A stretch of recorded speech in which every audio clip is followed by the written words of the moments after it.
All right, I'm here for our interview today with Legal Muscle's Rick Collins, a good friend of mine, a great friend to the industry. Rick, you're probably most well known for your legal representation of bodybuilders and industry insiders in both the supplement world and just the bodybuilding street world, as they say. Pretty much. And we're going to get to that. That's a lot of what we're going to talk about today. But I think that a lot of people don't realize that your roots started as a bodybuilder. Yes, I came from the Long Island, Strong Island bodybuilding community back in the 80s, and was that the Mahalik, Steve Mahalik that was I generation? trained a few times at Mahalik's, yeah. Trained with Sean Perrine a few times at Mahalik's of Muscle and Fitness fame. Muscle and Fitness fame, formerly Flex fame, and trained at Pump and Iron Gym in Queens at one time, and Valencia. Remember Eddie Perez? Sure. At Valencia, and I competed out of Valencia, and I entered a bunch of local shows. Were you a good bodybuilder? Shows.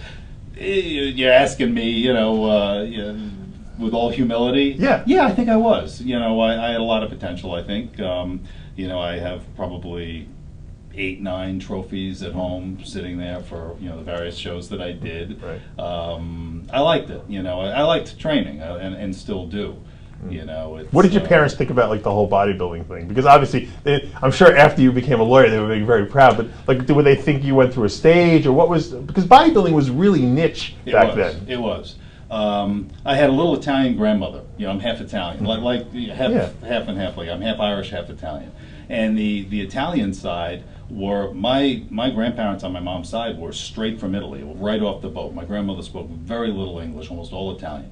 And I remember sitting in her, when I was in college and law school, I'd visit her and I'd meet her sometimes for lunch and go over her house, and she'd make me a little pot of pasta or something like that, And she would look at me and she'd look at my arm, and I'd flex. I'd go, "What do you think, Grandma? What do you think?" And she'd go, "Oh my God, what for you make a look at that?" It was like this little. She couldn't grasp that. Why would you want to do this to yourself? But yeah, I was a skinny kid, so this was a way of really, I guess, empowering for a lot of people. I think who get into bodybuilding. A lot are either very heavy or fat, or they're kind of skinny. And for me, it was great. And I liked competing. I was okay with the dieting. I liked training all around. Did you get ripped? Yeah, I got shredded. I remember there was a time where I would pull my just touch the the skin by my obliques, and it would just be like paper. Long time ago, right? Wax paper. Yeah, well, I've stayed in shape. I competed probably, definitely under 200. Now I think I've been at like 225, which is what I sort of have stayed at for many years. What do you remember any people that you competed with back in the day that people might know that went on to become big time bodybuilders? It's funny. One of the guys that I competed against back then, I see at Bev's now, and that's John Medici. Oh, I know John. And his son is now, as a bodybuilder. Sure, he won the Teen Nationals. Correct. So that's the connection there. Yeah, but you're right. Back then, very few people were that serious, and even less who were serious who were in law school. Because when I got to law school, I was the only bodybuilder. The only guy who really trained at all. And what was the impetus to go to law school? What everyone has in their head, I want to be this, I want to be that. Did you always want to be a lawyer? No, my major in college was psychology, and that's what I thought that I was going to do. I had a minor in theater, and that's what I like. As you know, I kind of went into the acting thing also for a while, but and still to a degree, But I didn't really think about law school. I went through college. I did very well in college. I started to think, well, what am I going to do afterwards? And I wound up I applied to law school. I wound up getting an offer of a free ride at Hofstra. And I didn't come from a lot of money. I came from a middle or lower middle class, working class kind of background. So for me, to save all that money and go to law school for free, how could you not take that deal? Where did you actually go to undergrad? I went to Hofstra, so I was on the 7-year plan, and I worked my way through college. I had 3 jobs through college. What would you give us some of your jobs that you had? This is while you were bodybuilding too. This was while I was bodybuilding. Yeah, this was while I was competing in bodybuilding. Kind of the natural progression from that. When you reach a certain size, somebody offers you a job as a bouncer. Right. And so I remember walking into a club. What were the clubs? Do you remember? Yeah, I worked in. I worked in I walked into a club which was the old OBI West. If On the you remember beach, that, yeah. it was this one was in OBI South was in Jones Beach. OBI West was in Island Park, Okay. just south of Long Beach, and or just next to Long Beach, kind of. And so I remember walking into the club. I think it was called. It was either OBI West or it switched over to something called Huckleberries at the time. and they were short bouncers one night, and so I walked in. It's like, you want to work, and I'm like, okay, I'll walk out of here with some. Why not? And then I stayed for like 3 years, and it went through a number of different name changes, but it was a crazy club. You were a regular. I was a regular bouncer there. I used to work there on the weekends as either as a doorman or inside. And now it's the 21 to drink. Back then it was 18. So you were dealing with, there were kids probably in their 17. Did you have to beat up a couple guys back in the day?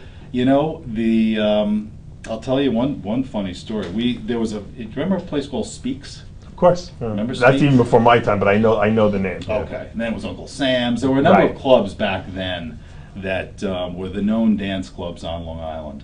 And it was about 4 in the morning. We had just closed the doors. We had just finished, sent the last patrons out of the bar, and suddenly we heard this knock on the door.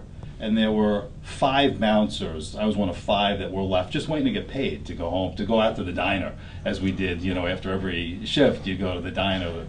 For people who don't know, in New York, there's 24-hour restaurants called diners yeah. owned by old great people, That's right. and they never close. Yeah, so you could have breakfast, or cheeseburgers or whatever at 7 in the morning or 6 in the morning when you're getting out of the club.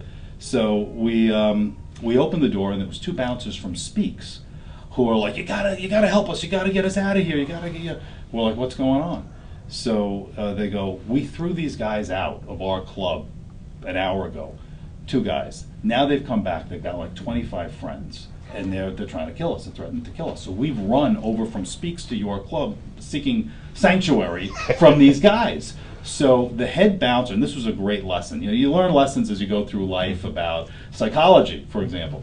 And the head bouncer was this guy, Kevin, who was big guy, full beard. There are some people in life who they have like no fight or flight response. So you could take a gun, you could put it up and say, give me all your money, and the person will just look at you and say, what do you want me to do? I'm going to take that gun and I'm going to whatever. Yeah. Just pulse wouldn't increase, respiration, heart rate, 0.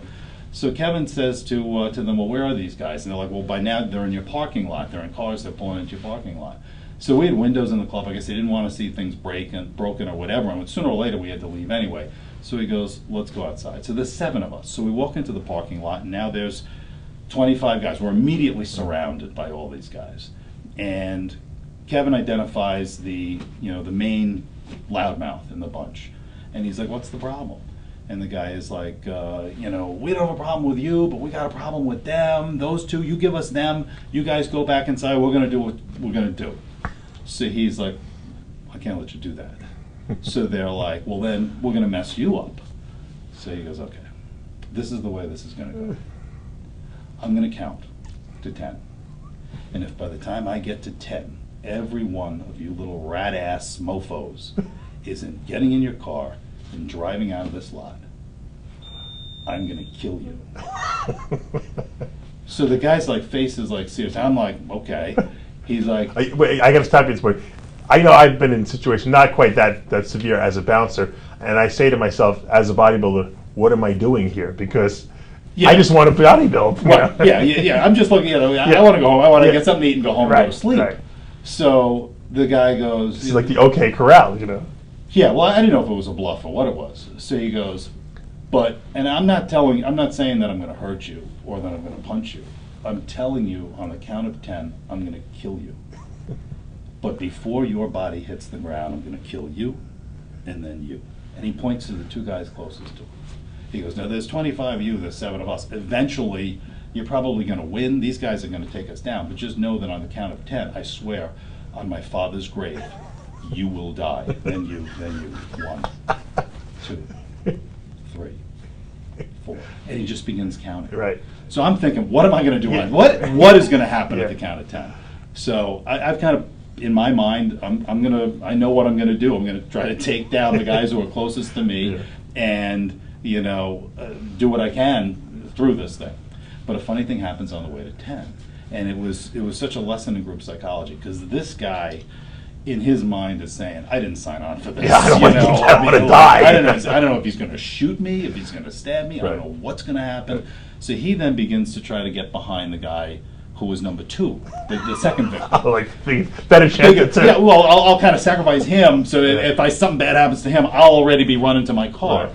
Of course, the second guy wants no part of that, so he's backing up to trying to get behind 3. And before you know it, you could almost feel their confidence crack in the mob. Yeah. And all of a sudden you hear car doors opening. Oh, we'll be back! We'll be back! They're yelling and you'll be back. There's 20. The odds will never be better than they are right now. Right. Finish the job. Yeah. But they didn't, and they left. And Kevin just waved goodbye. Like, give him the old Queen's wave as the cars are going. And they're yelling and screaming as they're going out and driving up Long Beach Road. And Kevin's just like looks at me and he goes, "Let's go inside and have a drink."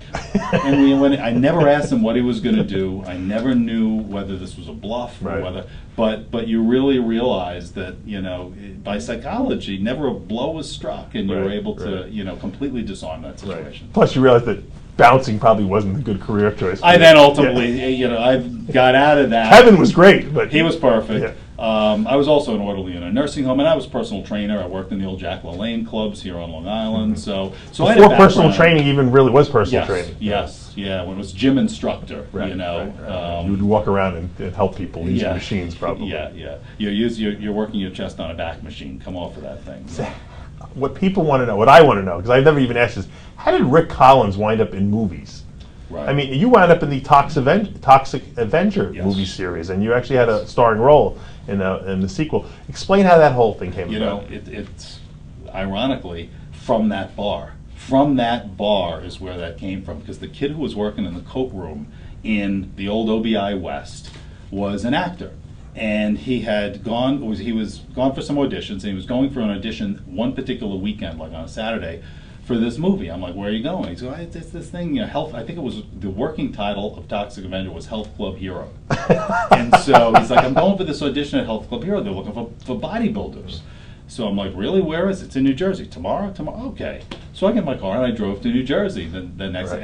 And I got cast in the original Toxic Avenger in like this tiny little, I had one line where I took the cane away from the blind girl who was the heroine of the movie, attempted to lift her skirt with it a little bit, and said, "Where you going, Blondie?" Oh, you played a pervert, basically. Played like a gang member. I had like a do-rag and glasses and sunglasses, this whole thing.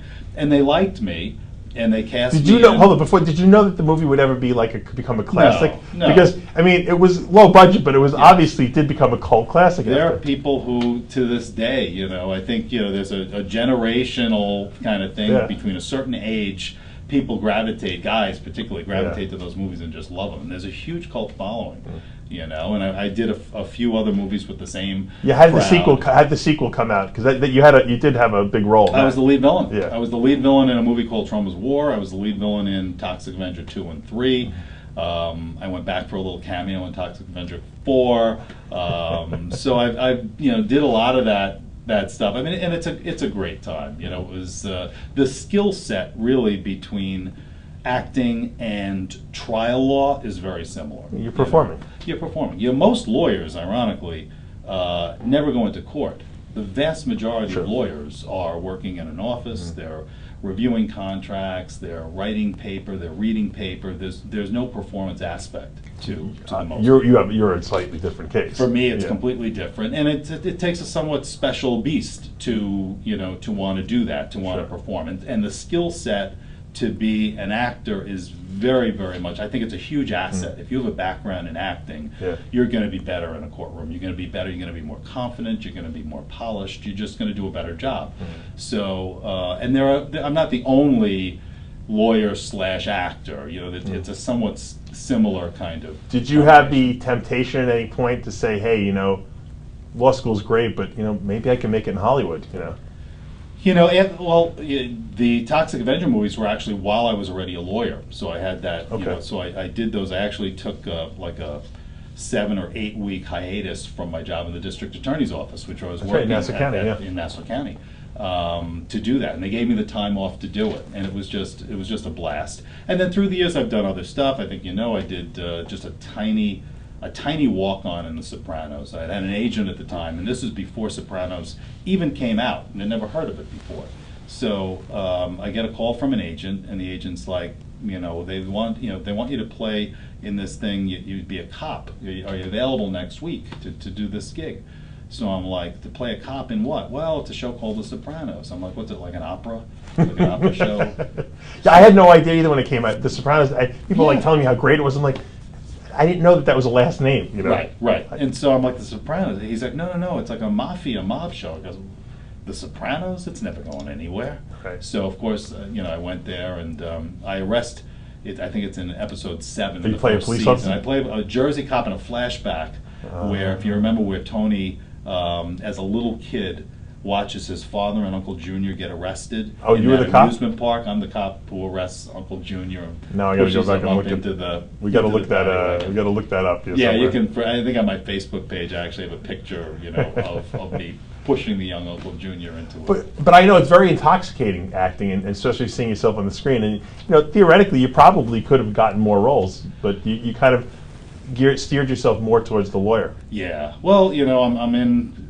You'd really have to go out to LA to do that, and just live in LA. And I got a family here, and kids and wife, and so it's a little harder to make that transition. But I still have keep my hand in it.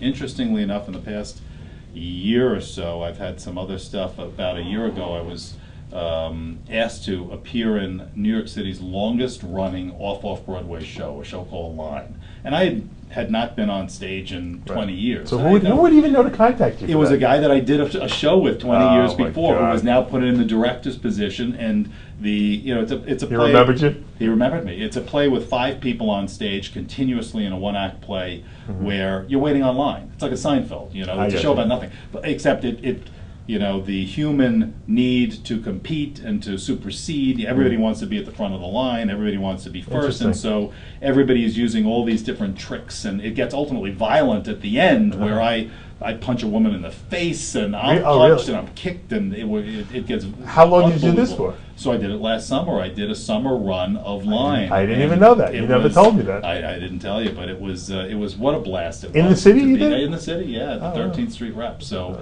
it was a blast, and I had a great time, and it actually stimulated. I hadn't really done a lot of acting in the past few years, and it stimulated it. And then I got a call. I've had a few nibbles from some producers who might want to do a law-based reality show, where I would be sort of the host of this show. Oh, that would be fun. So I think that would be fun, and I think I'd like to do that. So we'll see if that happens. Then and you can shoot a whole season in 3 weeks. So you go to LA for 3 weeks, and you're done for the season. So you're living in New York, you're going to LA. It's not the end of the world. So. Now, speaking of your law practice, you do have a rather unique law practice. You found a niche for yourself in the world of I guess you could say, lawyers, and you really exploited it to the point that you're like the #1 guy. Yeah. Explain to me how you got interested. Obviously, we know the performance enhancement type drugs that are out there. Obviously, were prevalent in bodybuilding, and so that obviously probably was your first introduction. But what made you decide, hey, I'm going to go in and defend bodybuilders or defend people who get caught with these drugs? Well, I'd love to say that it's some sort of brilliance on my part, but it's it's like it just happened organically. I was very fortunate that I had these 2 very distinct personas or parts of my life. I had my love for training, my love for all aspects of bodybuilding and fitness, my knowledge of that area. Plus, I had the skills as a lawyer, as a trial lawyer, and as a criminal practitioner, both former prosecutor and criminal defense lawyer, to be able to help people with a particular type of problem. And so the connections and people that I knew in the bodybuilding community began to come to me. Ironically, I went into private practice in 1990, which was the same year that steroids were added. To the controlled substances. Right, when Congress said the steroids should be treated like cocaine and heroin in the same act as those drugs. And so, there was, you had this body of a population of gym guys who had no idea what the law was and how it had changed and how it might affect them if they got in trouble. And you had this other population of judges and lawyers and doctors and prosecutors and cops who had no real understanding of what this, who these people were that were using. Were they like heroin addicts? Were they raging maniacs or whatever? And so I started doing more work in that area, and then ultimately set up a website at steroidlaw.com, which is active to this day, and I edit to this day, to sort of bridge that gap so that the one side and the other side have some knowledge of what's going on the other side of the fence. And that led to, really being the only lawyer that sort of caters to the bodybuilding and fitness community. That sort of expanded and into representing a lot of dietary supplement companies, and athletes and the IFBB as a organization. I used to work with Ben Weeder, when he was alive, all the time, as you know. We've had many conversations about that. On various IFBB issues. So for me, it was like, as a kid who was into bodybuilding, it would be like if you were like the biggest Mets fan in the world, and now you're working with them. I mean, it doesn't get any better. I'm very, very blessed and very fortunate to do what I love with people that I care about and issues that I feel like I know better than anybody in the room on my issues. It's a great thing, and I've met amazing people, in my practice.